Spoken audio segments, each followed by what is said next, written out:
Hi hello, ఒక new డివైస్తో మీ ముందుకి నేను రావడం జరిగింది. Navy net. సో ఈ డివైస్ ఎందుకు పనికొస్తుంది నేను చూపిస్తాను మీకు. So very smallest device, like మనకి మీరు చూస్తున్నారు కదా, నేను అబ్సల్యూట్లీగా దీన్ని షార్ట్ పీరియడ్లో ఫుల్ రివ్యూ ఇస్తాను నేను. సో ఇది వచ్చేసి మనకి ఈ విధంగా ఉంటుంది. రెడ్ కలర్ బటన్ అండ్ ఇక్కడ సెన్సార్. సో దీనిది జస్ట్ మన చేతిలోనే ఉంటుంది.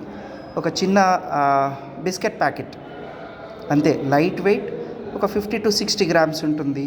ఆఫ్ కోర్స్ దీన్ని మనం ఏ విధంగా వాడాలి అనేది చూస్తాను. బ్లైండ్ వారు సెన్సార్తో వాళ్ళు వాడేటువంటి కేన్స్ అవసరం లేకుండా ఈ యొక్క డివైస్ త్రూ ఏ ట్రాఫిక్లో అయినా ఏ సర్ఫేస్లో అయినా దీన్ని యూజ్ చేసి వాళ్ళు హ్యాపీగా వాళ్ళ డెస్టినేషన్ని రీచ్ కాగలరు. అండ్ షార్ట్ పీరియడ్లో ఈ వీడియోని మీకు అందిస్తాను. Thank you.